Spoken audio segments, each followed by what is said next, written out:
Yes, good morning everyone. फटाफट से revision lecture को कंटिन्यू करते हैं। एंड रिवीजन लेक्चर में आज एक एएस को रिवाइज करने वाले हैं। एएस 26 एएस 26 है इंटेंजिबल एसेट के ऊपर।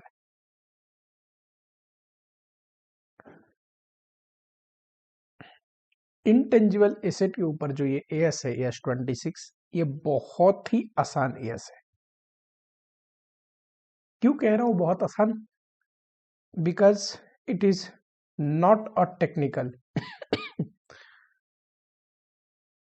ये कोई टेक्निकल अकाउंटिंग स्टैंडर्ड नहीं है कि इसमें बहुत आपका ब्रेन का यूज होगा। तो जो चीज टेक्निकल ज्यादा नहीं है, सिंपल है, वो आसान है।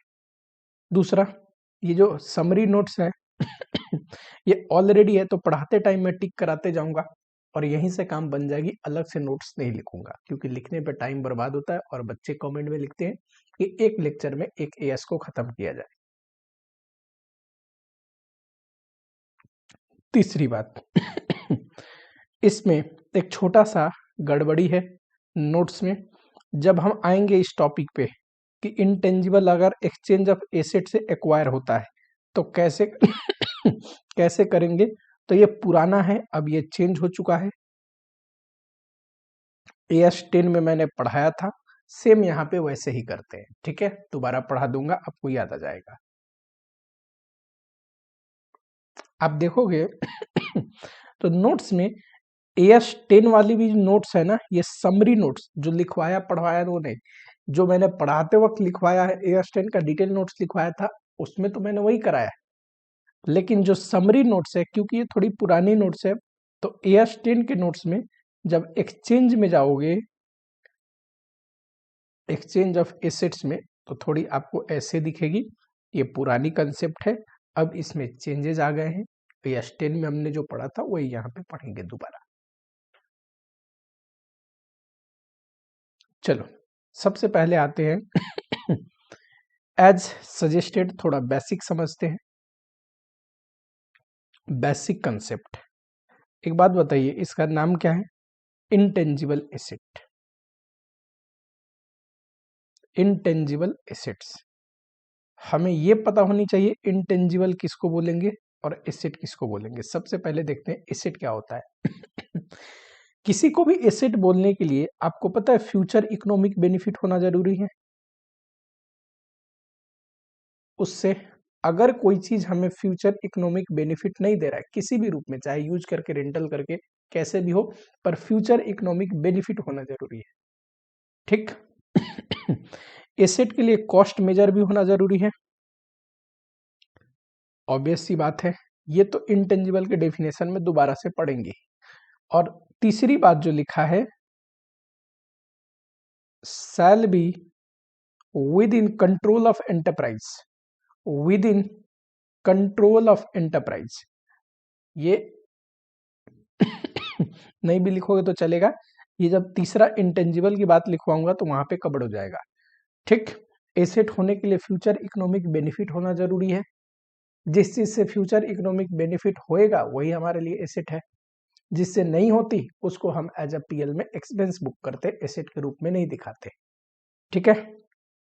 Shall be with in the control of entity, ऐसा क्यों लिखा है? सर, एंटिटी के कंट्रोल में होने का मतलब है एंटिटी का कंट्रोल हो over future economic benefit. Entity का कंट्रोल हो over future economic benefit,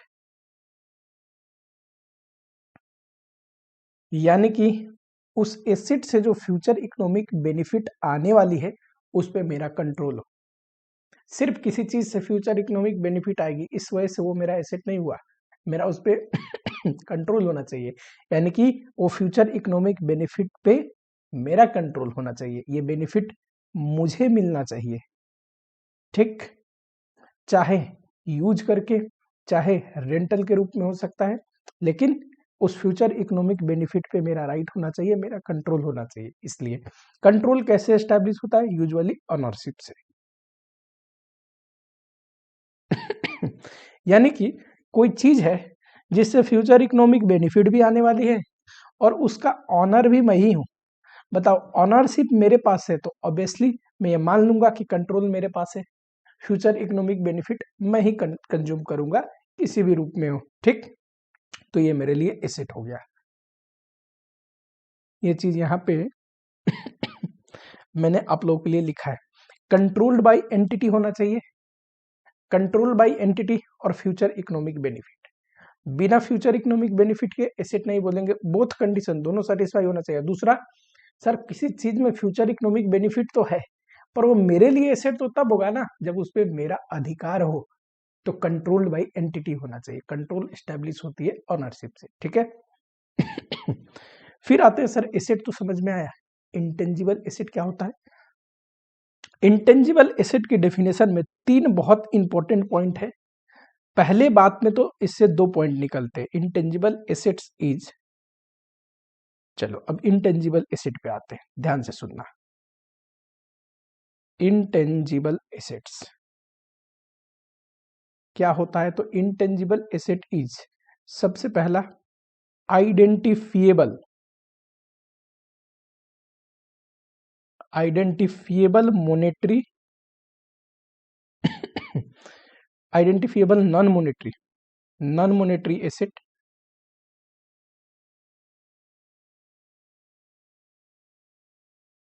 without physical substance, without physical substance. पहले ये 2 समझते हैं फिर तीसरे पे आएंगे। आइडेंटिफिएबल लिखा है, इंटेंजिबल क्या है सर, एसेट तो है पर आइडेंटिफिएबल एसेट है और नॉन मोनेटरी एसेट है। आइडेंटिफिएबल का मतलब क्या होता है, आइडेंटिफिएबल का मतलब क्या होता है, ध्यान से देखेंगे जरा, एक एक बात को डिटेल में समझो। आइडेंटिफिएबल का मतलब होता है which can be separated, separated from entity, which can be separated from entity. देखो, इंटेंजिबल उसी को बोलेंगे जो एंटिटी से अलग करके देखा जा सके। क्यों सर, एंटिटी से अलग कर पाएंगे तभी तो बोलेंगे कि इसका फ्यूचर इकोनॉमिक बेनिफिट हमें मिलने वाला है। जैसे कि एक एंटिटी है, ठीक, उसके बैलेंस शीट में आप देखोगे कि और सारे प्रॉपर्टी प्लांट इक्विपमेंट होते, इंटेंजिबल है, कोई मान लो नो हाउ है, नो हाउ है, इसको नो हाउ को इंटेंजिबल तभी बोलेंगे जब ये अलग से आइडेंटिफाइड हो। जैसे एक बात बताओ, गुडविल अलग से आइडेंटिफाई नहीं होता, एंटिटी के नाम के साथ जुड़ा होता है। ठीक, कोई एंटिटी है, पुरानी है, सेल्फ जनरेटेड गुडविल है, उनके नाम के साथ जुड़ा होता है, ठीक है, उसको अलग कर सकते हैं क्या, नहीं। लेकिन और सारे जो इंटेंजिबल है उसको अलग कर सकते हैं, उसको सेपरेटली, इससे हम फ्यूचर इकोनॉमिक बेनिफिट निकाल सकते हैं, इसको एक्सचेंज कर सकते हैं, इसको सेल कर सकते हैं, इसको रेंट पे दे सकते हैं। तो आइडेंटिफिएबल होनी चाहिए, यानी कि इंटेंजिबल ऐसा होना चाहिए जिसे यूज कर पाए, सेल कर पाए, रेंट पे दे पाए, अलग से वो दिख पाए, मतलब टच करके देखने की बात नहीं बोल रहा हूं, अलग से उसकी वैल्यू पता हो, ठीक। दूसरा, नॉन मोनेटरी, देखो AS11 एक्सप्लेन करता है मोनेटरी एंड नॉन मोनेटरी के बारे में। मोनेटरी का मतलब होता है मोनेटरी एसेट का मतलब होता है वो asset which are receivable in fix and determine amount of money, जिससे जो आने वाला अमाउंट है वो हमें पता है कितना आएगा। जैसे कैश एंड बैंक, जैसे कि कोई इन्वेस्टमेंट, इन्वेस्टमेंट मतलब लोन, लोन, लोन गिवन, ये क्या है, मोनेटरी आइटम है, हमें पता है कितना आने वाला है।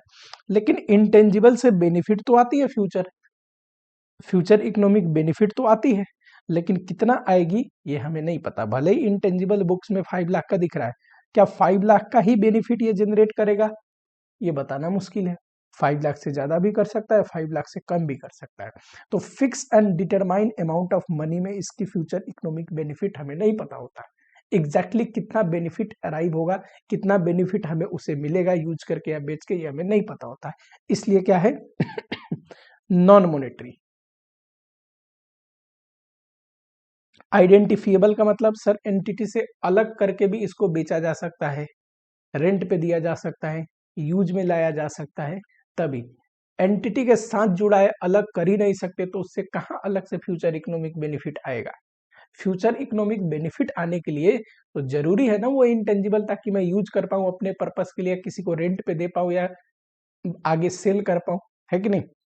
विदाउट फिजिकल सब्सटेंस, इसका मतलब फिजिकल एग्जिस्टेंस नहीं होगा,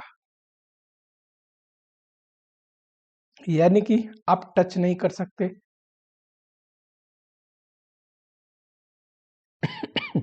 आप टच नहीं कर सकते। ब्रांड हो गया, कॉपीराइट हो गया, नोआउ हो गया, ट्रेडमार्क हो गया, लाइसेंस हो गया, ये हमारे लिए एसेट तो है, फ्यूचर इकोनॉमिक बेनिफिट जनरेट करके देते हैं, पर क्या हम इसको टच कर सकते हैं? नहीं। तो इसीलिए लिखा है विदाउट फिजिकल सब्सटेंस। ये दोनों लाइन यहाँ पे लिखा हुआ दिख जाएगा। Identifiable non monetary asset, non monetary का मतलब हमें नहीं पता कि एग्जैक्ट जो उससे आएगा बेनिफिट वो कितना आएगा, fix and determine amount of money में तय नहीं है ये। आइडेंटिफिएबल मतलब अलग से एंटिटी से अलग करके भी इसको यूज कर सकते हैं, बेच सकते हैं, रेंट पे दे सकते हैं, एक्सचेंज कर सकते हैं। विदाउट फिजिकल सब्सटेंस का मतलब फिजिकल एग्जिस्टेंस नहीं होता, देख नहीं सकते, टच नहीं कर सकते हाँ इकोनॉमिक बेनिफिट देते हैं। ध्यान से देखना अगला, held for use in production and supply of goods and services, यानी कि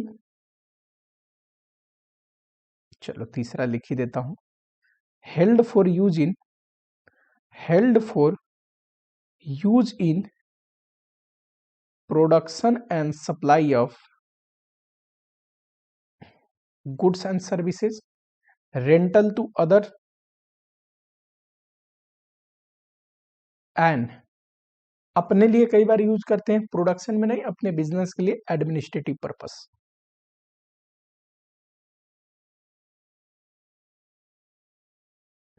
ठीक यानी कि हमने किस उद्देश्य से रखा है, ताकि अपनी प्रोडक्शन में यूज करते हैं, जैसे कि नो हाउ है अपने पास, हम उसी को यूज करके गुड्स बनाते हैं, या फिर कई बार रेंटल टू अदर, इंटेंजिबल दूसरों को दे के बदले में पैसे चार्ज करते हैं, यूज करने के लिए दे दिया। थर्ड एडमिनिस्ट्रेटिव पर्पस, यानी कि अपने ही बिजनेस पर्पस के लिए यूज करते हैं। यहां पे इंटेंजिबल किस पर्पस के लिए नहीं होनी चाहिए, नोट करिए जरा, सेल के लिए नहीं होनी चाहिए। यानी कि अगर कोई स्टॉक ऑफ इंटेंजिबल है, स्टॉक ऑफ इंटेंजिबल का मतलब इंटेंजिबल जो आप सेल करते हैं, आपका काम है सेल करना तो ये यहाँ पे कवर्ड नहीं होगा। क्यों सर? सेल इसलिए कवर्ड नहीं होगा क्योंकि अगर आपने इंटेंजिबल को सेल किया तो इसको AS2 कवर कर लेता है, आपके लिए इन्वेंट्री है, एसेट थोड़ी ना है। तो इन्वेंट्री है तो AS2 में कवर्ड हो गया, तो यहाँ पे क्यों कवर्ड होगा?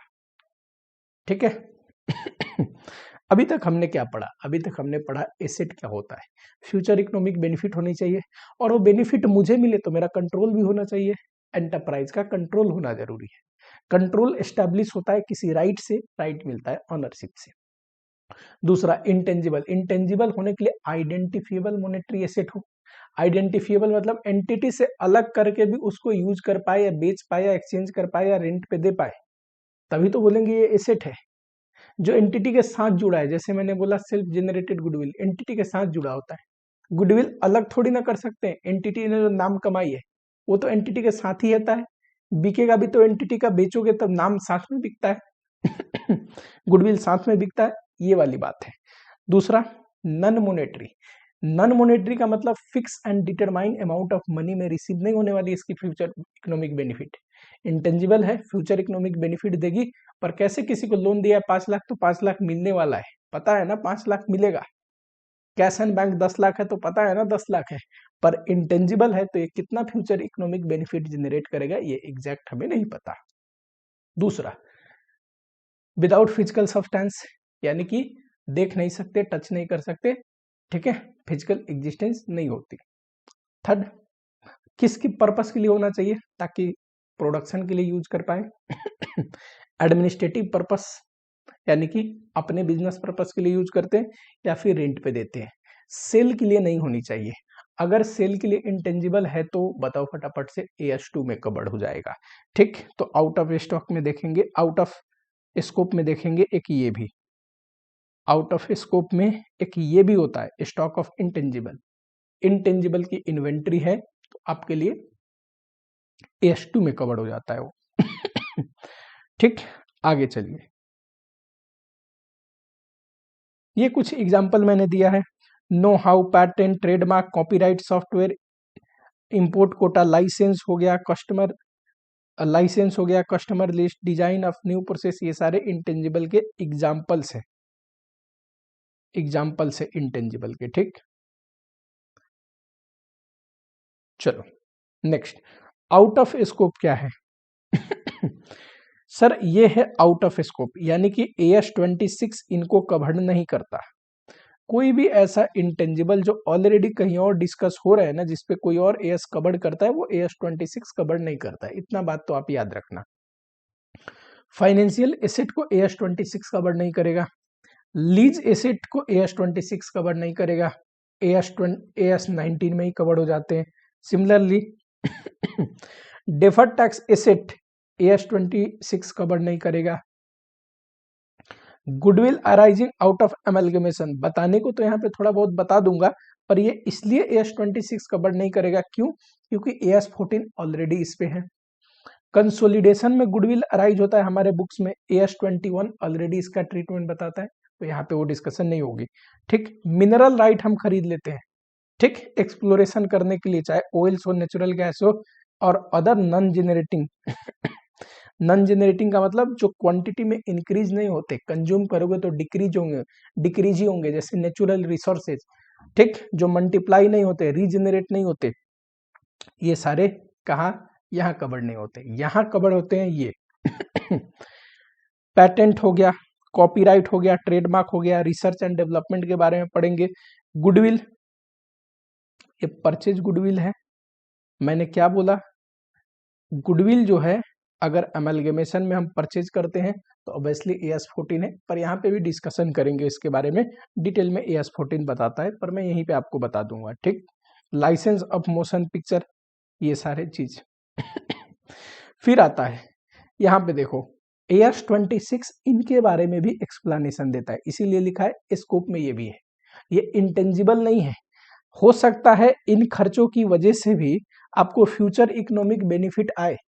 जैसे कि अगर कोई कंपनी एडवर्टीजमेंट करती है तो खर्चे तो एक ही साल होते हैं, पर हो सकता है उसकी वजह से सेल्स इंक्रीज हो जाए अगले 10 साल तक, तो उस खर्चे की वजह से फ्यूचर इकोनॉमिक बेनिफिट हो रहा है, तो क्या उस एडवर्टीजमेंट को हम इंटेंजिबल मान के कैपिटलाइज कर सकते हैं? तो AS26 क्लियरली बोलता है नो। ठीक, तो ये AS26 कहता है एडवर्टीजमेंट हो, ट्रेनिंग कॉस्ट हो, स्टार्टअप कॉस्ट हो, या फिर डालिए एक और, एसेट रीएलोकेशन कॉस्ट हो, ये सारे क्या है? तो ये सारे आपको अनडाउटली, भले इनसे फ्यूचर इकोनॉमिक बेनिफिट जनरेट होता हो, PL में डेबिट करना पड़ेगा एज ए एक्सपेंस, क्योंकि ये AS26 इस बात को कहता है, तो इसीलिए स्कोप के अंदर लिखा है कि AS26 इन बात को डील करता है, पर कहता क्या है? PL में राइट ऑफ कर देगा। ठीक, फिर हम आते हैं इंटेंजिबल का रिकॉग्निशन। इंटेंजिबल को बुक में रिकॉग्नाइज कब करेंगे? किसी इंटेंजिबल पे खर्चा हुआ है तो उसको एसेट के रूप में बुक में कब रिकॉग्नाइज करेंगे? तो दो कंडीशन सेटिस्फाई होनी चाहिए। Probable future economic benefit will flow to enterprise. देखो, एसेट को एसेट रिकॉग्नाइज करने के लिए बुक में ना फ्यूचर इकोनॉमिक बेनिफिट फ्लो होना जरूरी है, यानी कि हमें उससे फ्यूचर इकोनॉमिक बेनिफिट मिलेगा। ठीक, और दूसरा, कॉस्ट कैन बी मेजर्ड रिलिएबली। उसका कॉस्ट, अब देखो, चाहे आप खरीदोगे या बनाओगे या कुछ भी, तभी कॉस्ट मेजर कर सकते हो। कॉस्ट पता होना चाहिए आपको, कॉस्ट भी पता है, फ्यूचर इकोनॉमिक बेनिफिट भी उससे आने वाला है, तो हमारे लिए वो इंटेंजिबल है। अगर ये कंडीशन मीट नहीं करता, मान लो कोई खर्चे आपने करे, करेक्ट, एक्सपेंडिचर आपको पता है, लेकिन फ्यूचर इकोनॉमिक बेनिफिट उससे नहीं मिलने वाला है। तो क्या करोगे, अगर ये कंडीशन मीट नहीं करते तो इंटेंजिबल के रूप में तो रिकॉग्नाइज कर ही नहीं सकते, एसेट के रूप में खर्चा के रूप में दिखाना पड़ेगा, write off as a expense in profit and loss account. Simple. हाँ जी, इंटेंजिबल होने के लिए, बुक में इंटेंजिबल को रिकॉग्नाइज करने के लिए ये दोनों कंडीशन जरूरी है। ये दोनों कंडीशन अगर मीट नहीं करते, both condition should be satisfied, तो हम उसको इंटेंजिबल के रूप में ना दिखा के एज ए एक्सपेंस दिखाएंगे पीएल में। याद रहेगा क्या? बोलो फटाफट से।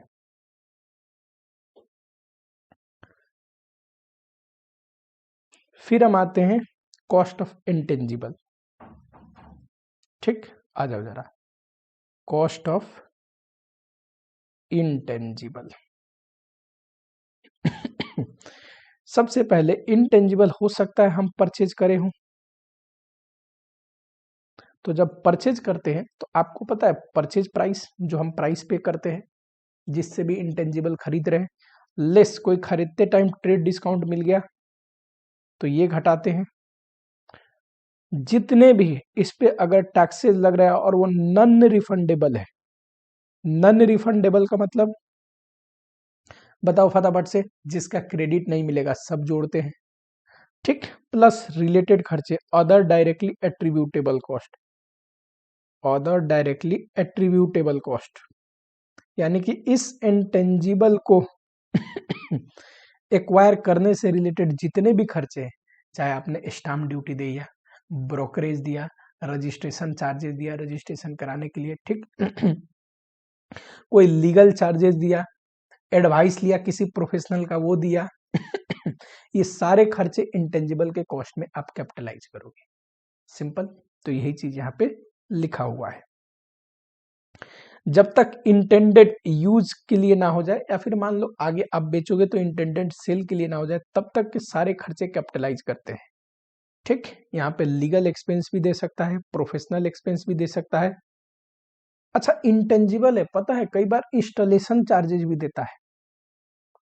सॉफ्टवेयर लेके आए, इंस्टॉल कराने के लिए मान लो 500 रुपया खर्चा लग गया, ठीक, प्रोफेशनल को बुलाए तो इंस्टॉलेशन चार्जेस, ये सारे आपको क्या करना है, कॉस्ट में ऐड करना है, कैपिटलाइज करना है। दूसरा, एक्सचेंज में लेके आए, ये इंपॉर्टेंट है।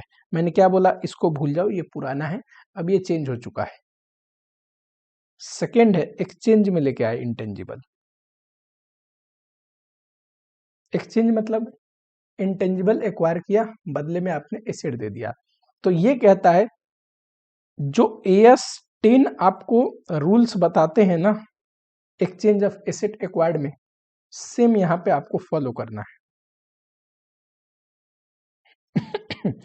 AS 10 क्या रूल बताते हैं, AS 10 मैंने पढ़ा दिया है, दोबारा अगर कंफ्यूजन हो तो देख लेना, ताकि कमर्शियल सब्सटेंस है,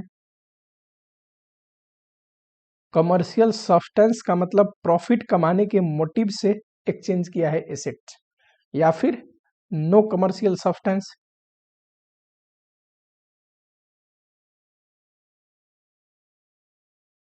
कमर्शियल सब्सटेंस है तो सबसे पहले देखते हैं fair value of asset given,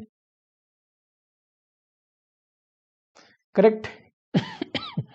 इसमें हमने जर्नल एंट्री सीखी थी, इंटेंजिबल लिख लोगे, इंटेंजिबल अकाउंट डेबिट, वैल्यू डालने की अभी जरूरत नहीं है। ठीक, मान लो कि कोई कैश भी एक्सचेंज में हुआ है, अगर कैश हम देते हैं तो कैश अकाउंट, और हमको मान लो इंटेंजिबल के साथ कैश मिला है तो कैश अकाउंट डेबिट, मिला तो डेबिट, दिया तो क्रेडिट। टू, जो एसेट दिया वो अब बुक से जा रहा है तो बुक वैल्यू पे।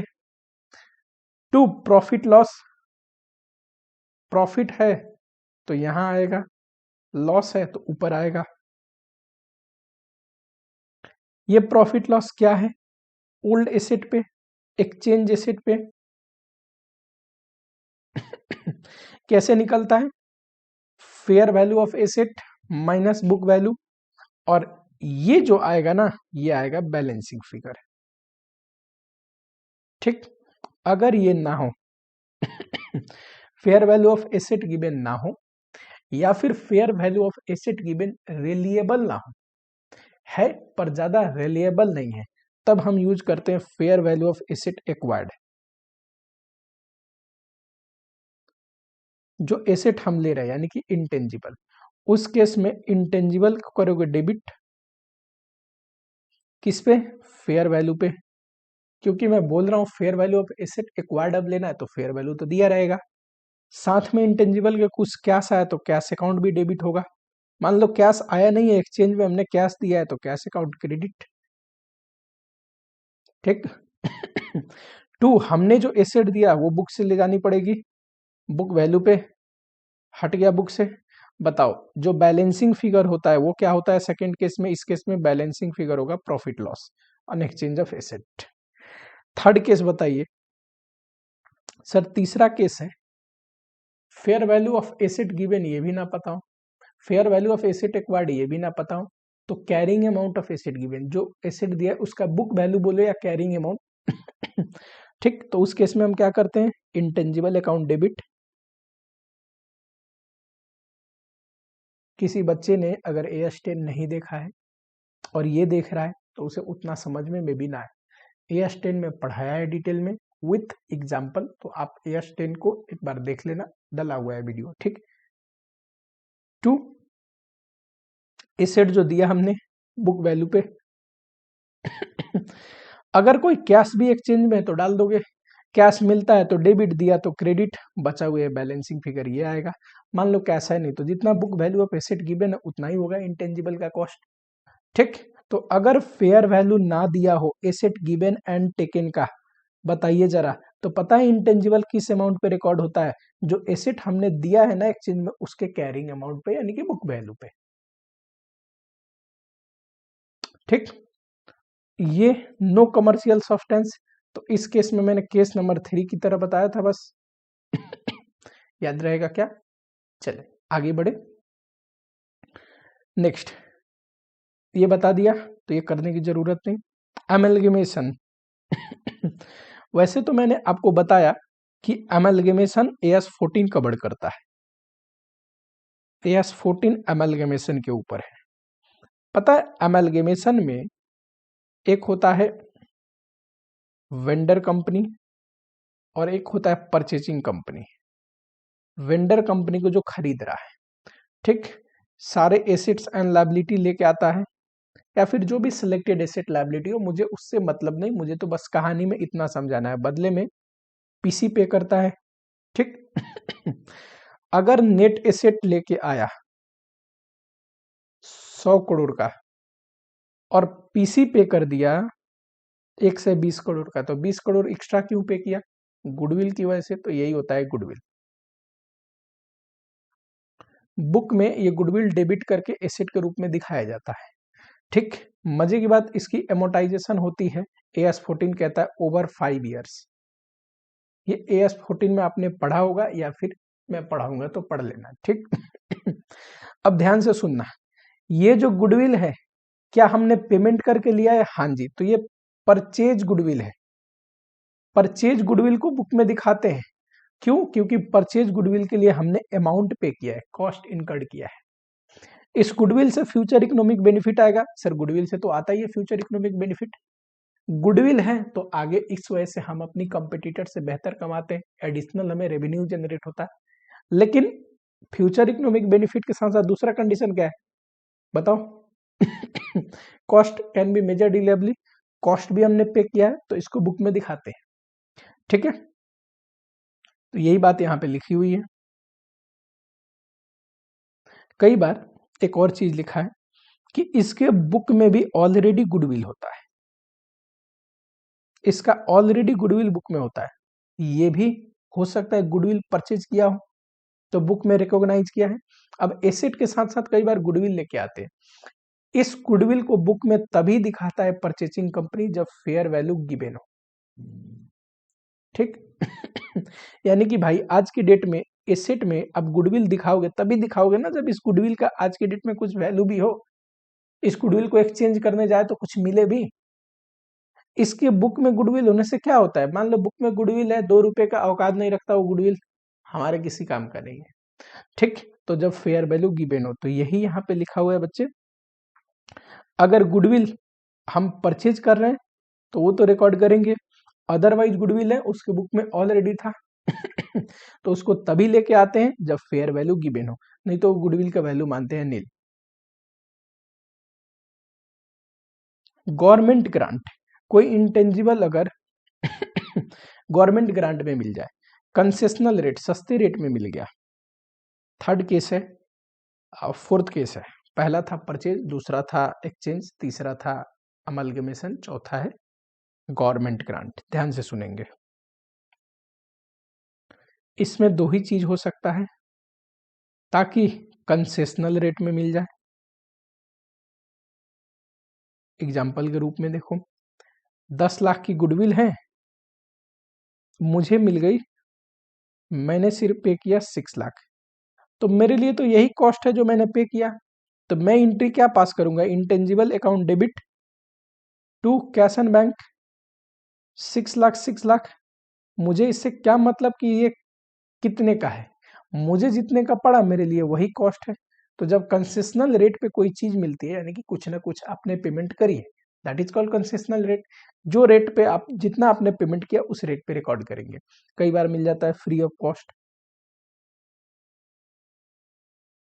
अब बताओ, फ्री ऑफ कॉस्ट मिल गया ठीक, आपने तो पेमेंट ही नहीं करी, फिर बुक में दिखाना तो जरूरी है, क्योंकि इंटेंजिबल है, फ्यूचर इकोनॉमिक बेनिफिट मिला, लेकिन फ्री ऑफ कॉस्ट मिल गया, तो इसको एएस बोलता है नॉमिनल अमाउंट पे रिकॉर्ड कर लो, नॉमिनल वैल्यू पे। नॉमिनल वैल्यू का कोई फिक्स डेफिनेशन नहीं है, छोटे मोटे रकम पे 1 रुपया, 2 रुपया, 5 रुपया, 100 रुपया, 50 रुपया, ऐसे कुछ।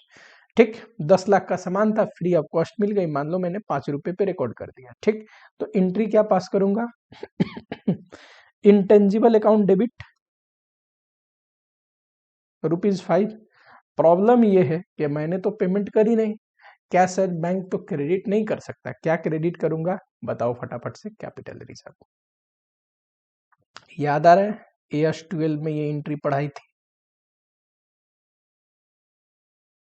चलो नेक्स्ट टॉपिक की ओर बढ़ते हैं फटाफट से, इंटरनली जनरेटेड इंटेंजिबल कई बार इंटेंजिबल हम खुद से बनाते हैं। ठीक, कोई सॉफ्टवेयर है, हमने खुद ही बना लिया तो कोई भी इंटेंजिबल जो हम खुद से जनरेट करते हैं, तो पता है उसका कॉस्ट कितना होता है। जो भी एक्सपेंडिचर उसमें इनकर्ड हो रहा है ना, कब तक का, इंटेंडेड यूज के लिए, जब तक वो रेडी ना हो जाए इंटेंडेड यूज या सेल के लिए, तैयार ना हो जाए कि उसको यूज कर सकते हैं आप या फिर सेल कर सकते हैं, उस स्टेज तक आने तक के जितने भी खर्चे हैं, चाहे उसमें कोई मटेरियल लग रहा है, जितने भी लोग काम कर रहे हैं उनका वेजेज, कोई ओवरहेड, उससे रिलेटेड डायरेक्टली ओवरहेड भी हो सकता है, एलोकेटेड ओवरहेड भी हो सकता है। जैसे कि सुपरवाइजर है जो अपना कुछ समय दिया उस इंटेंजिबल को डेवलप होने के लिए, तो सुपरवाइजर की सैलरी का उतने टाइम का पोर्शन आप चार्ज करोगे, ये कहने का मतलब है। क्या नहीं लोगे इस कॉस्ट में, तो ये नहीं लोगे, administrative overhead not directly attributable. देखो, अगर कोई ओवरहेड है जो इसको बनाने से रिलेटेड ही खर्चा हुआ है तब तो लेंगे, उसको बोलते हैं directly attributable to the cost of intangible. पर कोई ऐसी एडमिनिस्ट्रेटिव ओवरहेड है जो इसको बनाने से रिलेटेड नहीं है तो नहीं लोगे। सेलिंग एंड डिस्ट्रीब्यूशन कॉस्ट ये कभी भी नहीं आएंगे, क्यों sir, selling and distribution cost कब थोड़ी ना बनाने से रिलेटेड खर्चा है, इंटेंडेड यूज तक के खर्चे लिए जाते हैं, रेडी फॉर इंटेंडेड यूज और सेल। ठीक ये खर्चा कब होता है, इसके बाद बेचने का खर्चा, डिस्ट्रीब्यूशन का खर्चा हो गया, या फिर प्रमोशन सेलिंग वगैरह के खर्चे, ये सारे कब होते हैं, बाद में होते हैं, बनने के बाद। इनिशियल ऑपरेटिंग लॉस ये भी नहीं लोगे, एएस 10 में भी इसके बारे में मैंने समझाया था, एंड ट्रेनिंग कॉस्ट भी नहीं लोगे। इसको कर देना जरा रिकवरेबल वैल्यू, आर भी फेयर वैल्यू लिखा है जरा इसको रिकवरेबल वैल्यू कर देंगे, आर भी क्या होता है अभी समझेंगे 2 मिनट बाद। ठीक, ये होल्ड पे रखा हूं, ठीक है, होल्ड पे, इंपेयरमेंट का पॉइंट है, इंपेयरमेंट टॉपिक आएगा तब समझेंगे। जहां पे फेयर वैल्यू लिखा था वहां रिकवरेबल वैल्यू कर दो, ये बार बार बोल रहा हूं, ठीक है हाँ जी, ये ध्यान से देखेंगे जरा, इंटेंजिबल, या एक काम करो ये पॉइंट पे पहले आ जाओ, इंटरनली जनरेटेड इंटेंजिबल हमने पढ़ा,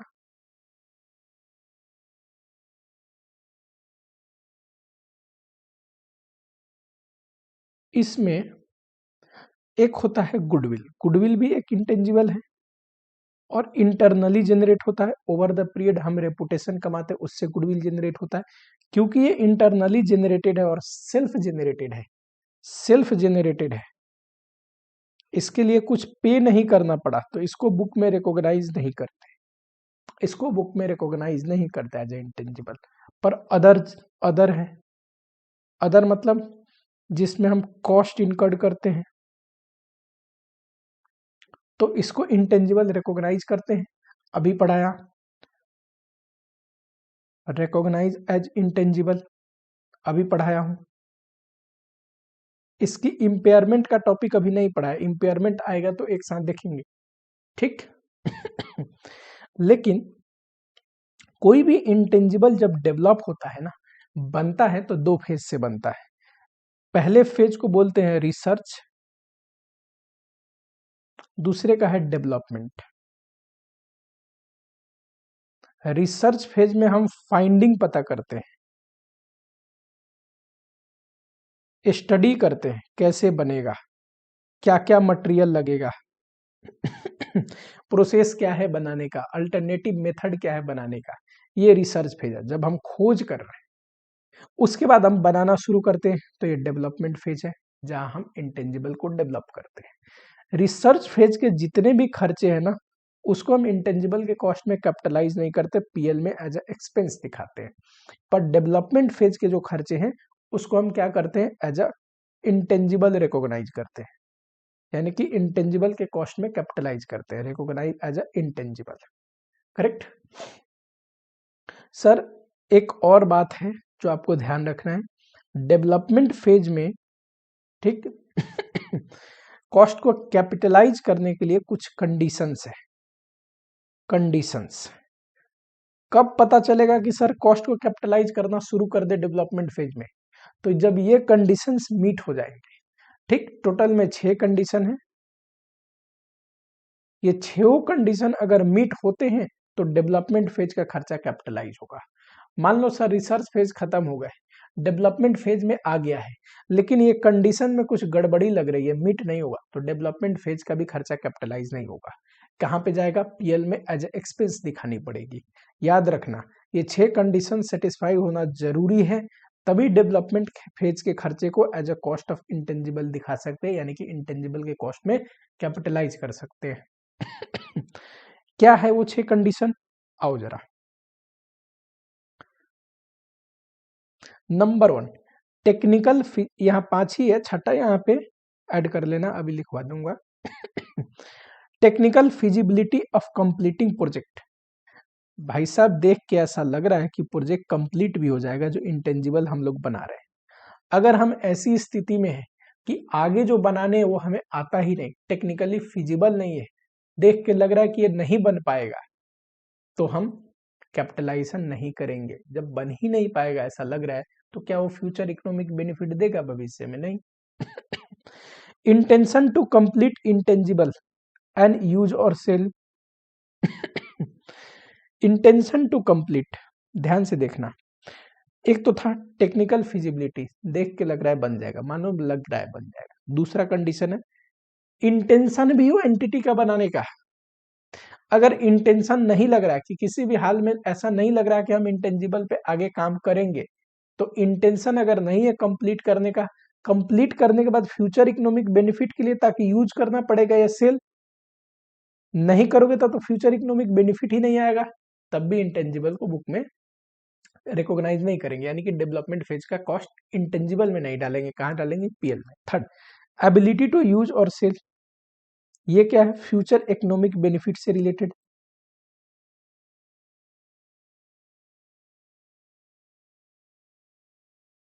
ठीक।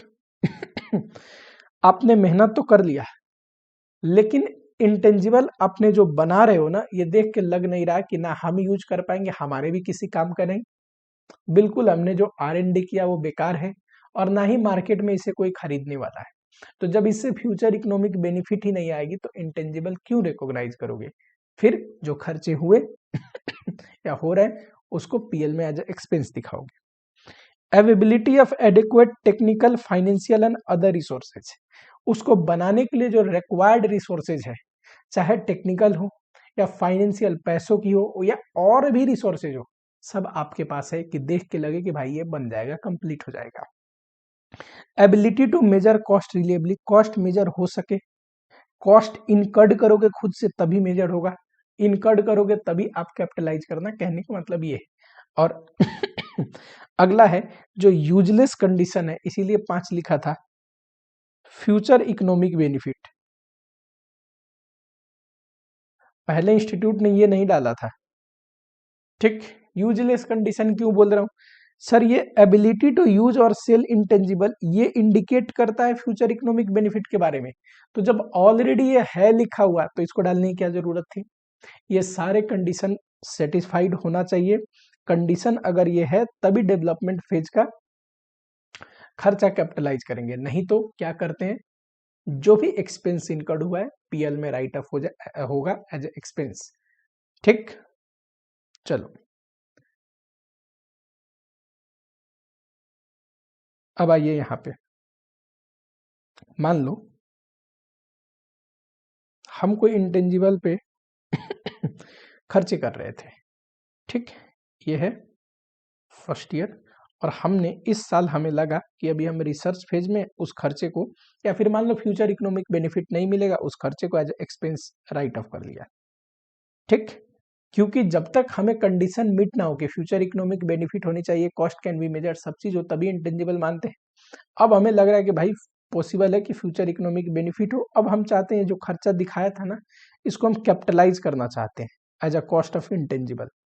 क्या हम कर सकते हैं, तो एएस मना करता है, कहता है एक बार कोई एक्सपेंस को एज अ एक्सपेंस आपने दिखा दिया इंटेंजिबल बुक ना करके, इंटेंजिबल ना करके, क्योंकि उस समय कंडीशन मीट नहीं हो रहे थे, तो भविष्य में मीट भी हो जाए कंडीशन तो आप उसको इंटेंजिबल नहीं दिखाओगे, ठीक। वो खर्चा डल गया, डल गया, आगे कुछ हो उसको इंटेंजिबल दिखा देना कॉस्ट ऑफ इंटेंजिबल में जोड़ के, याद रहेगा। नेक्स्ट नेक्स्ट है सब्सिक्वेंट एक्सपेंडिचर। मान लीजिए किसी इंटेंजिबल पे शुरू में तो जो खर्चे हुए कैपिटलाइज हुआ, अब यूज कर रहे हैं, आगे भी खर्चा हुआ, आगे उस पे खर्चा होता है, उसको बोलते हैं सब्सिक्वेंट एक्सपेंडिचर। कोई भी एक्सपेंडिचर को उस इंटेंजिबल के कॉस्ट में तभी कैपिटलाइज करेंगे जब कंडीशन जो है कैपिटलाइजेशन का वो सेटिस्फाइड हो, फुलफिल हो, तभी कैपिटलाइज करेंगे इफ कंडीशंस आर फुलफिल्ड। क्या थे condition sir, future economic benefit, economic benefit बोलेंगे जरा एक साथ स्वर लगा के, और दूसरा cost can be measured. Sir अगर खर्चा किया है तो ठीक है, cost can be measured condition तो मीट कर रहा है, क्या उस खर्चे से फ्यूचर इकोनॉमिक बेनिफिट हो रही है, ये देखना जरूरी है, तभी कैपिटलाइज करेंगे, नहीं तो इसको पीएल में एज एक्सपेंस राइट ऑफ करना पड़ेगा, ठीक। एग्जाम्पल के रूप में देखेंगे, मान लो कोई मेरे पास सॉफ्टवेयर है, ठीक। इसका नॉर्मल मेंटेनेंस में थोड़ा खर्चा हो गया, कुछ दिक्कत आ रही थी, टेक्नीशियन को बुलाया, थोड़ा बहुत खर्चा लगा, सॉफ्टवेयर चलने लगा, ठीक। फ्यूचर इकोनॉमिक बेनिफिट तो नहीं मिलेगा इस खर्चे का, क्यों, क्योंकि ये नॉर्मल क्या है, बस उसी सॉफ्टवेयर को जो चल रहा था, जो बेनिफिट दे रहा था, मेंटेन करने का खर्चा है। लेकिन यही मान लो सॉफ्टवेयर का लाइफ 2 साल और बचा था, 2 इयर्स, करेक्ट। मैंने कुछ खर्चे किया और लाइफ एक्सटेंड हो गया 3 इयर्स और, अब 3 साल क्योंकि लाइफ ज्यादा हो गया तो 3 साल तो फ्यूचर इकोनॉमिक बेनिफिट देगा वो, इन 3 साल में इकोनॉमिक बेनिफिट मिलेगा, तो क्या बोलेंगे, इस कॉस्ट को कैपिटलाइज करो। यानी कि खर्चा अगर फ्यूचर इकोनॉमिक बेनिफिट जनरेट करेगा, जो कि जनरली तब होता है जब उस इंटेंजिबल से आने वाली बेनिफिट बढ़ जाए, यानी कि रेंट पे दियो तो रेंट पे ज्यादा में बिके, कोई खर्चा किया तो, खुद सेल करने वाले तो ज्यादा में बिके, ठीक, लाइफ जो है वो ज्यादा साल हो जाए, ऐसा कुछ एग्जाम्पल तो नहीं। तो नॉर्मल छोटे मोटे खर्चे जो करते हैं इंटेंजिबल पे कई बार वो नहीं आता, ठीक। Next, amortisation. एमोटाइजेशन सुन लो, उसके बाद जो क्वेश्चन है ना बहुत आसान तरीके से बनेगा। एएस खत्म होने वाला है, 45 मिनट हो गया मुझे लेक्चर स्टार्ट करे हुए, 15 मिनट में एएस खत्म हो जाएगा, 1 घंटे में। देखो, इंटेंजिबल को एज एसेट तो आपने दिखा दिया। अब ये ओवर द पीरियड आपको बेनिफिट देगा, इकोनॉमिक बेनिफिट देगा, देगा कि नहीं? बिल्कुल देगा सर। हम इसको यूज करेंगे तो over the period economic benefit देगा जब तक इसकी लाइफ है, करेक्ट। तो इकोनॉमिक बेनिफिट देगा ओवर द पीरियड जब तक इसकी लाइफ है, तो इसका कॉस्ट भी हमें क्या करना चाहिए? एमोटाइज करना चाहिए, यानी कि कॉस्ट को भी राइट ऑफ करना चाहिए। मैचिंग कंसेप्ट पड़ा है, अगर इसकी बेनिफिट इतने सालों में मिल रही है तो इसके कॉस्ट को भी उतने पीरियड में राइट ऑफ करना चाहिए, ठीक। इसी को बोलते हैं एमोटाइजेशन। ठीक है, एमोटाइजेशन करने के दो तरीके हैं। सबसे पहले in the ratio of economic benefit. मान लो उस इंटेंजिबल को यूज करके कितना कैश इनफ्लो आने वाला है या कितना सेल्स रेवेन्यू आने वाला है ये दिया है, उस रेशियो में कर लो, ठीक। इंटेंजिबल को यूज करके प्रोडक्शन करने वाले कितना प्रोडक्शन होने वाले हैं ये भी क्या है? In the ratio of economic benefit, उस रेशियो में कर लो। ये बस एक एग्जांपल है, सेल्स का रेशियो हो सकता है, प्रोडक्शन का हो सकता है। दूसरा क्या है? या फिर स्टेट लाइन मेथड में कर लो। एएस 26 सजेस्ट करता है कि इंटेंजिबल का लाइफ कितना होना चाहिए? 10 ईयर्स। क्या ये कंक्लूसिव एविडेंस है? क्या ये फिक्स है? नहीं, 10 ईयर्स बस ये सजेस्ट करता है और कहता है कि और best estimate as per persuasive evidence. अगर आपके पास एविडेंस है कि नहीं भाई ये 10 ईयर नहीं 5 ईयर ही चलेगा, तो 5 साल में एमोटाइज करो, डिवाइड बाई 5 करके। ठीक। दूसरा, अगर आपके पास परसुएसिव एविडेंस है कि ये 13 ईयर्स चलेगा, तो आप 13 ईयर में करो। यानी कि एएस ने ऑप्शन दिया है कि लाइफ 10 साल से कम या ज्यादा भी हो सकता है, समझ रहे हो? लाइफ 10 साल से कम या ज्यादा भी हो सकता है, लेकिन उसके लिए कोई ठोस एविडेंस होना जरूरी है। नहीं है तो 10 ईयर लो। एग्जाम में क्वेश्चन आया तो ये बोलता ही नहीं है कि परसुएसिव एविडेंस है लाइफ इतने के लिए, तो हम क्या मान के चलेंगे? 10 ईयर लाइफ है। कोई कंपनी है 15 ईयर मान के एमोटाइज कर रही है, हम बोलेंगे गलत कर रही है, 10 ईयर मान के करना चाहिए, आगे इतना एमोटाइजेशन करके ऐसे करो। क्यों? क्योंकि एएस हमें सजेस्ट करता है 10 ईयर। आप बोलोगे सर 10 ईयर से ज्यादा भी तो ले सकते। क्वेश्चन ने ऐसा बताया क्या कि उस कंपनी के पास परसुएसिव एविडेंस है 10 ईयर से ज्यादा के लिए? ठीक, नहीं बताया तो 10 ईयर लाइफ मानेंगे। ठीक। क्या शॉर्टर लाइफ ले सकते हैं? बिल्कुल, शॉर्टर लाइफ के लिए मना ही नहीं है। कोई इंटेंजिबल होती है जिसकी लाइफ साइकिल ही 5 ईयर होता है, 5 साल ही यूज में आता है, 5 साल ही आपको इकोनॉमिक बेनिफिट देगी, तो 10 साल में क्यों राइट ऑफ करोगे? 5 साल में करो, कहने का मतलब ये है। समझ में आया क्या? चलो। अब आता है इम्पेयरमेंट, वेरी इंपॉर्टेंट टॉपिक, जरा ध्यान से सुनेंगे। इम्पेयरमेंट, इम्पेयरमेंट का जो लेमन्स लैंग्वेज में बात होती है वो है decrease in value of asset. Decrease in value of asset. कई बार एसेट की वैल्यू घट जाता है, ठीक। क्यों घट जाता है? टेक्नोलॉजी चेंज हो गया। क्यों घट जाता है? एसेट आउटडेट हो गया। क्यों घट जाता है? कोई रेगुलेशन आ गई, एसेट को आप यूज नहीं कर सकते, लिमिटेड पीरियड के लिए यूज कर सकते हैं, ठीक। किसी कारण से एसेट की वैल्यू डिक्रीज होती है, तो जो डिक्रीज हो गई ना उतना हमें पीएल में राइट ऑफ करना पड़ता है। एक होता है कॉस्ट, ये तो आपको पता है, कॉस्ट का मतलब बुक में कॉस्ट कितना है, बुक में जो कॉस्ट है उसको बोलते हैं कैरिंग अमाउंट। और एक होता है एसेट का रिकवरेबल वैल्यू।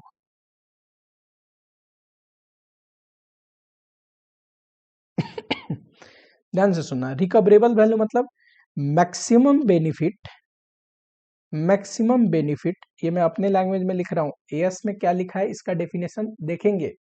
एएस 28 इम्पेयरमेंट के ऊपर है, तो एएस 28 में देखेंगे इसका डेफिनेशन। मैं शॉर्टकट में आपको समझाने के लिए लिख रहा हूँ। Maximum benefit that can be generated from asset, that can be generated from asset.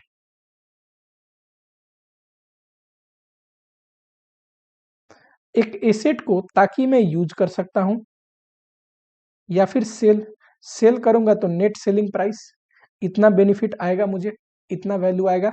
या यूज किया तो वैल्यू इन यूज करने की वजह से, मान लो यूज करता हूं प्रोडक्शन में, तो कितना वैल्यू जनरेट करेगा। ठीक।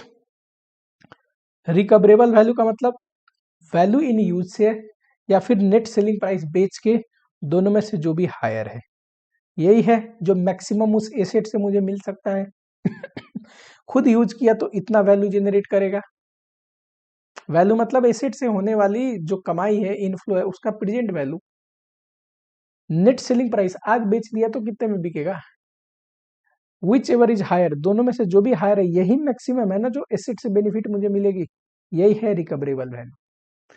कहता है एस, मान लो 100 रुपया आपने कॉस्ट दिखाया पर रिकवरेबल वैल्यू 80 ही है, तो आपको एसेट को 80 में दिखाना है, 20 रुपया राइट ऑफ करिए। यानी कि asset can be carried at carrying amount और recoverable value which ever is lower. Asset को अंत में हमेशा बैलेंस शीट डेट में हम चेक करते हैं, इम्पेयरमेंट टेस्ट बोला जाता है इसको। देखते हैं कि क्या एसेट का जो कॉस्ट है, एसेट का जो कॉस्ट है उसको कंपेयर करके रिकवरेबल वैल्यू से। अगर रिकवरेबल वैल्यू किसी भी हाल में कम हुआ तो हम किस पे वैल्यू करेंगे एसेट को, रिकवरेबल वैल्यू पे। इसी को लिख दिया विच एवर इज लोअर। ठीक। मान लो सर 1,20,000 का एसेट था, रिकवरेबल वैल्यू बस 90 है, तो 90 पे एसेट को दिखाएंगे। 30,000 क्या करेंगे, राइट ऑफ करेंगे पीएल में, इम्पेयरमेंट लॉस बोल के। ठीक, यही है इम्पेयरमेंट। इम्पेयरमेंट का डिटेल डिस्कशन एएस 28 करता है, करता यही है कि कैरिंग अमाउंट और recoverable value which ever is lower, इस पे एसेट दिखेगा। ठीक। दूसरा, रिकवरेबल वैल्यू कैसे निकलता है, वैल्यू इन यूज करके कितना वैल्यू जनरेट होगी, और net selling price which ever is higher.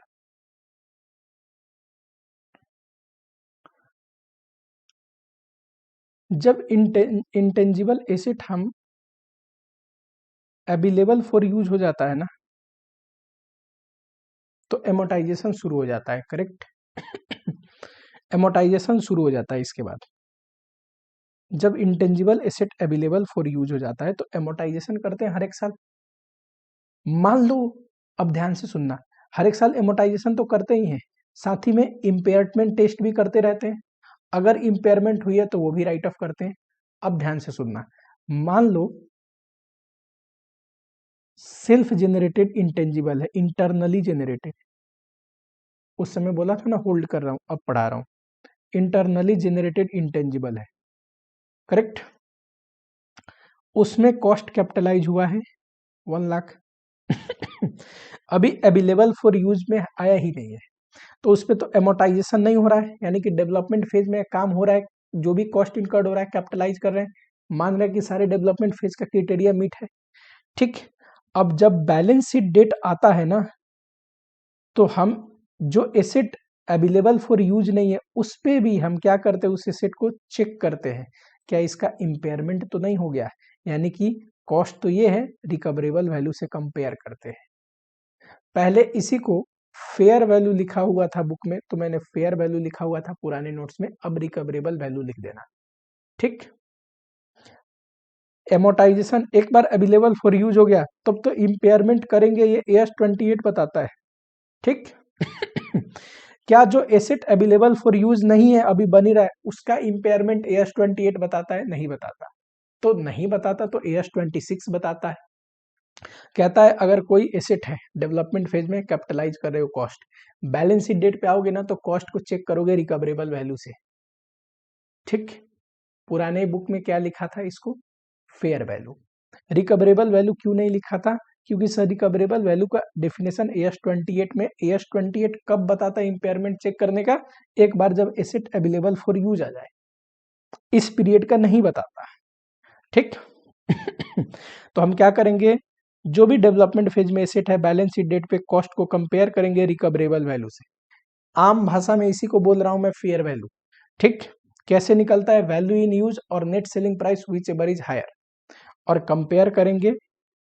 अगर रिकवरेबल वैल्यू कम हुई तो इसको राइट ऑफ करके रिकवरेबल वैल्यू पे दिखाएंगे, क्योंकि इसकी वैल्यूएशन किस पे हो सकती है, किस पे दिखाएंगे? कॉस्ट और recoverable value which ever is lower. समझ में आया क्या?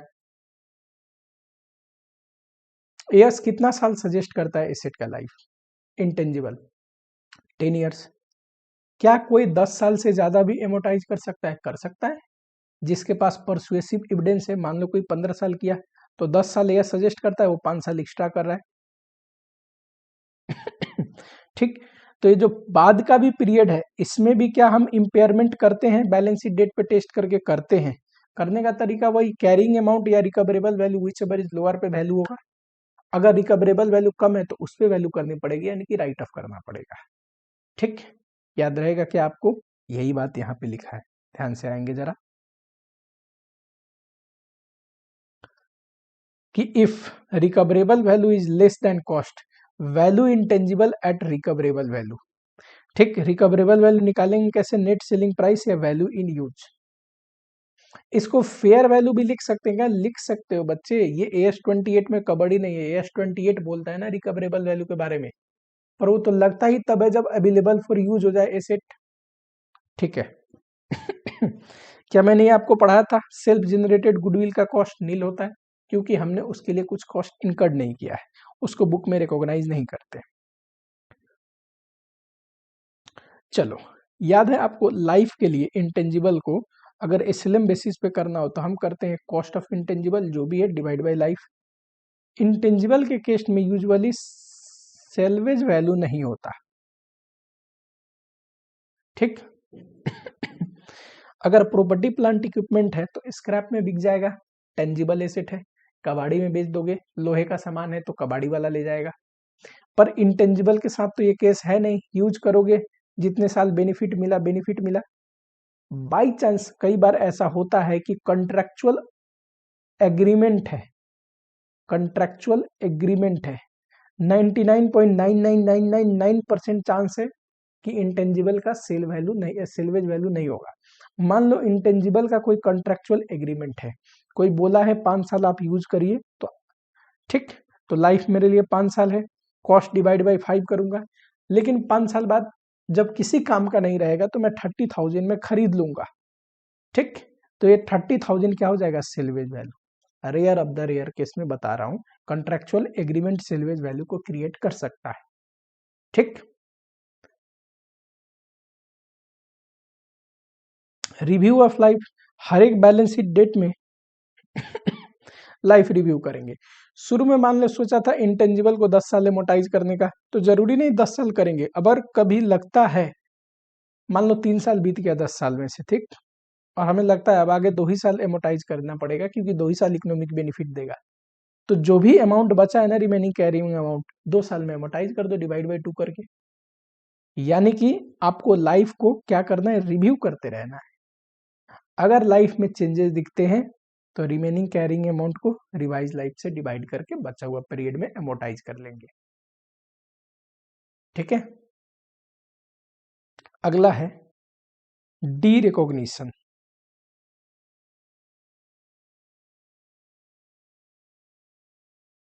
यानी कि इंटेंजिबल को बुक से अब हटा रहे। इंटेंजिबल को 2 ही केस में हो सकता है, रिटायर या फिर डिस्पोज।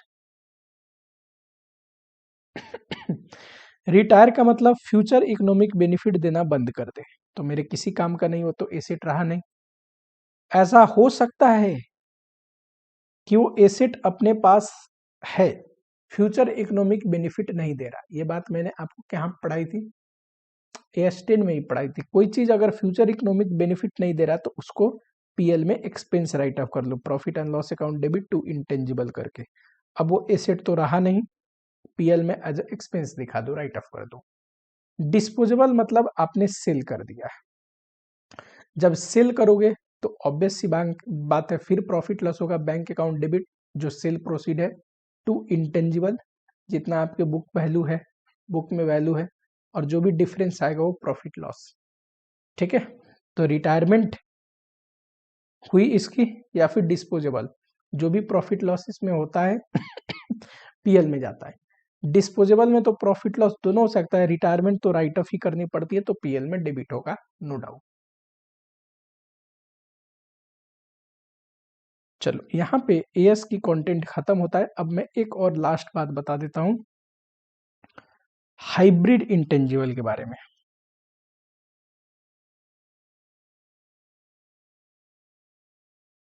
हाइब्रिड इंटेंजिबल का मतलब जब इंटेंजिबल एंड हार्डवेयर दोनों हम खरीदते हैं अब जिसकी फिजिकल सब्सटेंस है ये तो प्रॉपर्टी प्लांट इक्विपमेंट में कवर्ड होता है। कोई एसेट है जिसका फिजिकल फिजिकल एग्जिस्टेंस है, प्रॉपर्टी प्लांट इक्विपमेंट में कवर्ड होगा, लेकिन इंटेंजिबल कवर्ड होता है 26 एएस में।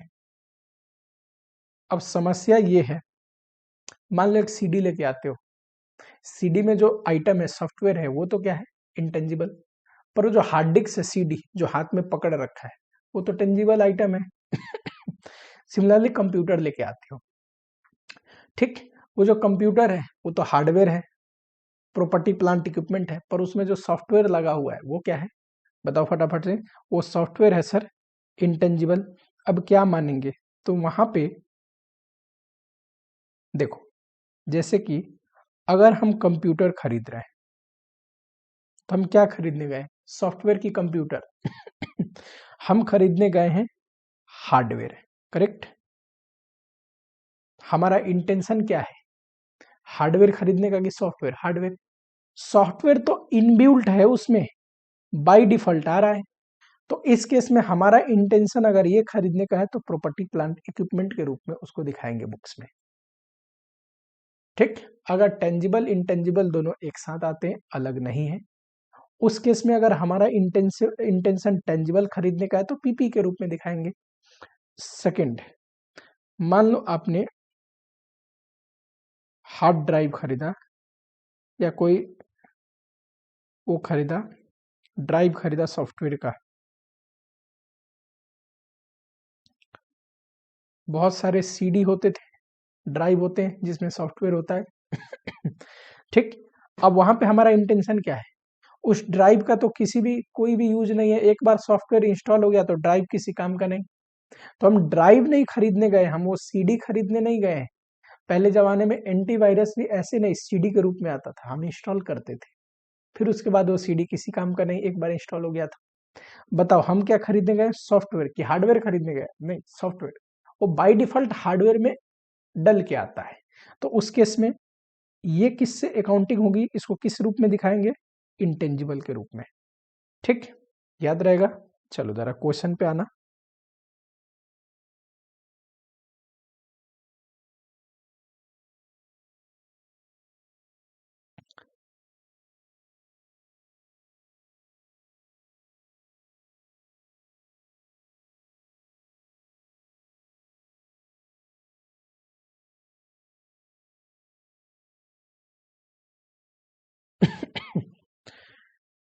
ABC develop a know how by incurring 20 lakh expenditure, ठीक है, खुद से डेवलप किया है, खर्चा किया, तो जितना भी खर्चा हुआ है उसको कैपिटलाइज करते हैं नो हाउ के कॉस्ट में। नो हाउ क्या है, एक इंटेंजिबल है।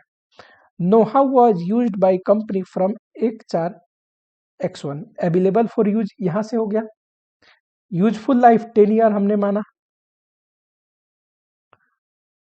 From commencement of use the company has not amortise till 31/3/80, कितने साल हो गए X1 से 31/3/X2 एक साल, X3 X4 X5 X6 X7 X8, 7 साल से एमोटाइज नहीं हुआ है, 7 ईयर्स, जिसमें से एक तो ये करंट ईयर है जो ईयर एंडिंग है अपना, और 6 साल प्रीवियस ईयर है। अब एमोटाइज नहीं हुआ है, क्या बोल रहे हैं, pass journal entry to give effect the value of how the value of know how as per accounting standard. Know how को आपको एमोटाइज करना पड़ेगा over the useful life. AS26 suggest करता है यूजफुल लाइफ कितना होना चाहिए, 10 ईयर, अनलेस की कोई परसुएसिव एविडेंस ना हो, तो कंपनी को एमोटाइज करना था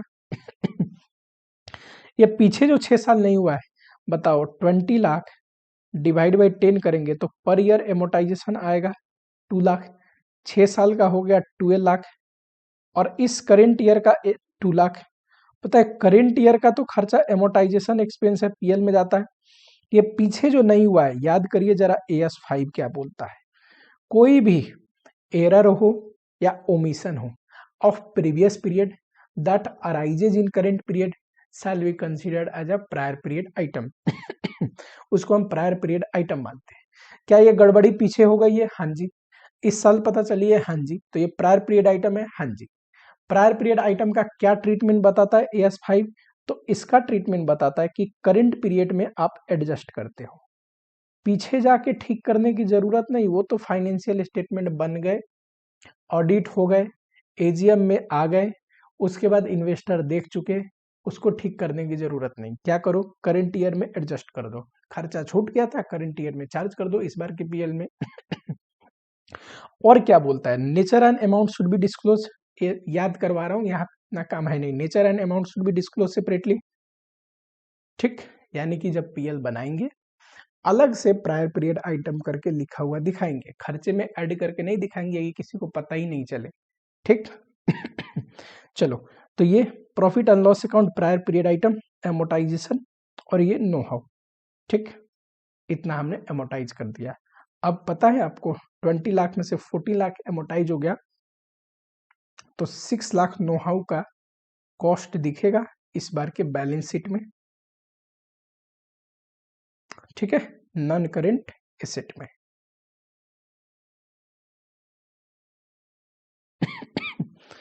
A company spent 45 lakh on publicity and research of one of its new consumer product. हम किस पे खर्चा करें? पब्लिसिटी एंड रिसर्च पे, which was marketed in accounting year 2000 X1 X2 but prove to be failure. अब failure हो गया तो ध्यान से देखना, ऐसे भी मार्केट के रिसर्च पे खर्चा कर रहे हैं ना, और ऊपर से ये फेलियर हो गया। फेलियर का मतलब नो इकोनॉमिक बेनिफिट।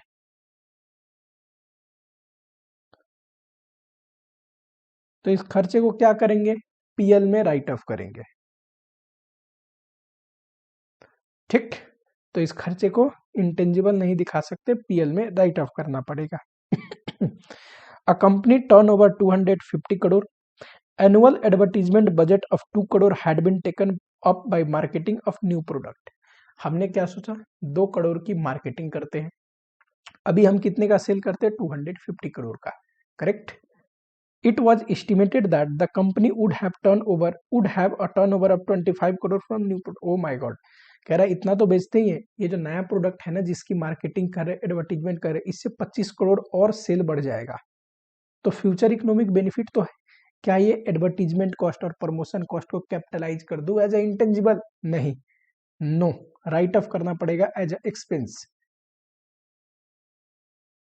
क्या इस बात को AS 26 कवर करता है और क्लियरली बोलता है? हाँ, AS 26 क्लियरली बोलता है कि एडवर्टीजमेंट कॉस्ट हो गया, प्रमोशन कॉस्ट हो गया, रिसर्च का खर्चा हो गया, स्टार्टअप कॉस्ट हो गया, ट्रेनिंग का खर्चा हो गया, इसको सीधा पीएल में एज एक्सपेंस राइट ऑफ करना है, ठीक।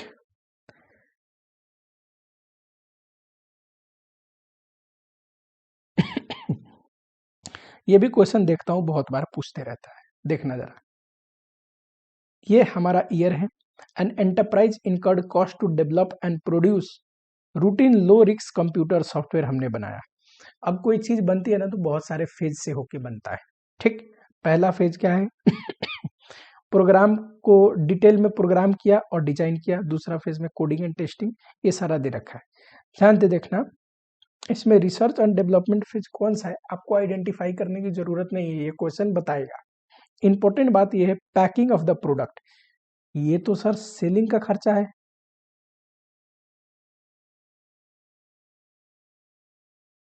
ठीक। पैकिंग तो सर सेलिंग से रिलेटेड खर्चा है। क्या सेलिंग का खर्चा डालते हैं इंटरनली जनरेटेड इंटेंजिबल में? नहीं डालते, तो ये तो नहीं आएगा, इतना मैं श्योर हूं।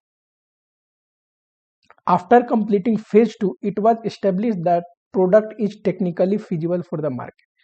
फेज 2 करने के बाद हमें लगा प्रोडक्ट टेक्निकली फिजिबल है, जब प्रोडक्ट टेक्निकली फिजिबल हो गया उसके बाद के खर्चे हम मानते हैं डेवलपमेंट फेज के हैं।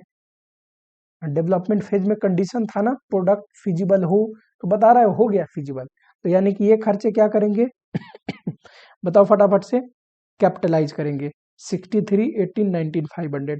और ये इससे पहले तो फिजिबल ही नहीं था, तो ये क्या करेंगे as a write off as expense in PL. ठीक, 30 नंबर देखिए, as per AS 26 how would you deal the following situation. बताओ भाई क्या सिचुएशन है। 23 lakh paid by manufacturing company to legal advisor for defending patent of a product which is treated as a capital expenditure। देखिए ये क्या है, हम किसी केस के लिए लड़ रहे हैं, किसी पैटेंट के लिए डिफेंड करने के लिए लड़ रहे हैं। ठीक, तो ये जो खर्चा है लीगल एडवाइजर का, ये एज आपको राइट ऑफ करना पड़ेगा एक्सपेंस के रूप में। ठीक, कल को जीत भी गए तो हमारे पास वही पैटेंट रहेगा, कोई एडिशनल फ्यूचर इकोनॉमिक बेनिफिट नहीं होने वाली। पैटेंट है, डिफेंड कर रहे हैं यानी कि लड़ रहे हैं, केस हो रखा है उसके ऊपर, तो ये क्या है नॉर्मल पीएल में डलने वाले खर्चे। Company spend 7 lakh for publicity and research, research and publicity पे हुआ खर्चा कैपिटलाइज नहीं होता, इंटेंजिबल के कॉस्ट में क्लियरली बोलता है write off as expense in PL. Company spend 25 lakh in past 3 years to develop a product. These expenses are charged to PL since they do not meet 26 years का criteria. एक बार PL में charge हो गया, बाद में criteria meet भी हो जाए तो पास्ट कॉस्ट को इंटेंजिबल रिकॉग्नाइज नहीं करते, ये क्लियरली एएस कहता है। In the current year approval of concern authority has been received, अब रिसीव हुआ तो अब तो क्रिटेरिया मीट हो गया। अब कंपनी देखना, कंपनी विश टू कैपिटलाइज नहीं, एक बार पीएल में एज एक्सपेंस आपने बुक कर लिया उसके बाद आप कैपिटलाइज नहीं कर सकते, भूल जाइए इस बात को। Next, company with turnover 200 crore, अभी पढ़ाया था, एक नया प्रोडक्ट की एडवर्टीजमेंट में खर्चा कर रहे हैं जिस प्रोडक्ट से बेच के एडिशनल रेवेन्यू होगा। नहीं, एडवर्टीजमेंट एंड प्रमोशन का खर्चा क्लियरली AS 26 मना करता है, कहता है भले इससे फ्यूचर इकोनॉमिक बेनिफिट हो, इसको क्या करेंगे बोलो फटाफट से, पीएल में राइट ऑफ करेंगे एज एक्सपेंस। करेक्ट।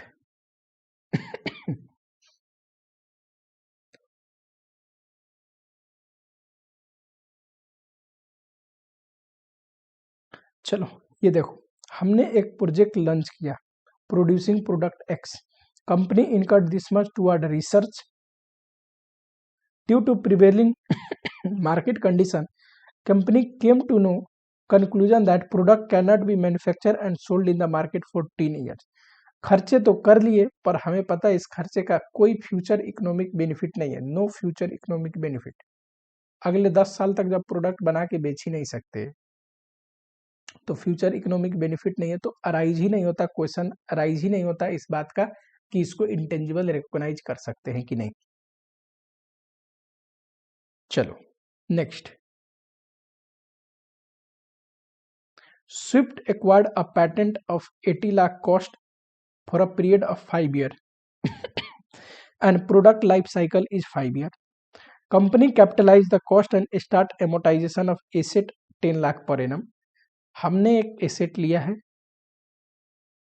जिसका इंटेंजिबल का कॉस्ट कितना है 80 लाख, हमने 10 लाख एमोटाइजेशन करना शुरू किया। The company amortise a patent of 10 lakh per annum for first year, और ईयर देखो 1 2, ठीक है, फर्स्ट ईयर में एमोटाइजेशन कितना कर लिया है 10 लाख, 10 लाख, करेक्ट।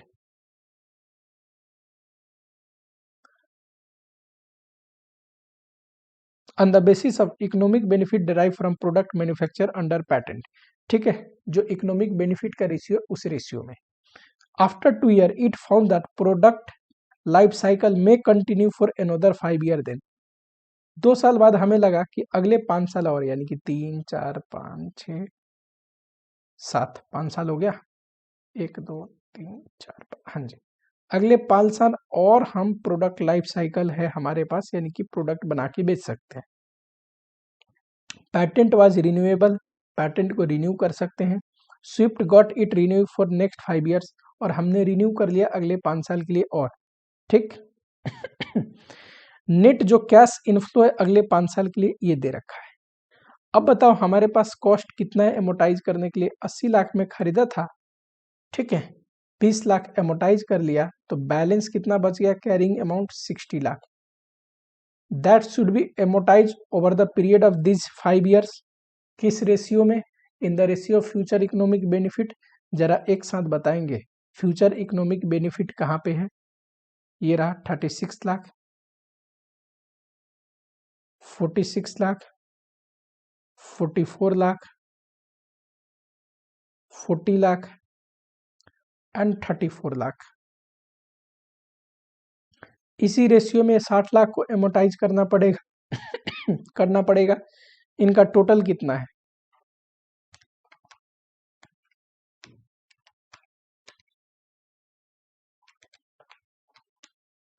इनका टोटल है 200 लाख। बताओ तीसरे साल में सर 60 लाख को एमोटाइज करना है, डिवाइड बाय 200 लाख इंटू 36 कितना आएगा,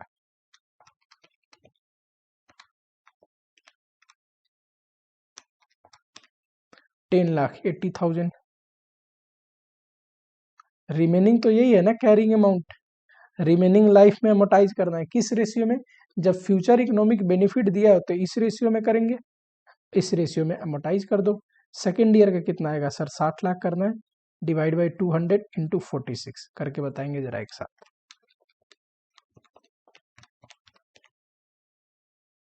ऐसे ही कर लो, टोटल 80 लाख है, एमोटाइज कर दिया हमने। चलो अब ये बेसिक से चीजें हैं, देख लेना, इतना मैंने रिवाइज करवा दिया, आई थिंक काम बन जाएगा। AS26 बहुत ही आसान एएस है, इसको दिमाग में बिठाने की भी जरूरत नहीं। इस एएस का ऐसा कंटेंट ही नहीं है कि बच्चे आपको दिक्कत हो, ठीक। जो टेक्निकल एएस होते हैं, जो मुश्किल एएस होते हैं, उसमें आपको बताया जाता है। AS19 हमने जो पढ़ा था वो टेक्निकल था, बच्चे टर्म्स को समझते नहीं, तो AS19 में ये बात बोला था मैं कि ध्यान से पढ़ेंगे, और डिटेल में बहुत पढ़ाया था, ठीक। चलो मिलता हूँ आप लोगों से नेक्स्ट लेक्चर में। टिल अपना ख्याल रखिए, अच्छे से एंजॉय करिए, ठीक है, चलो।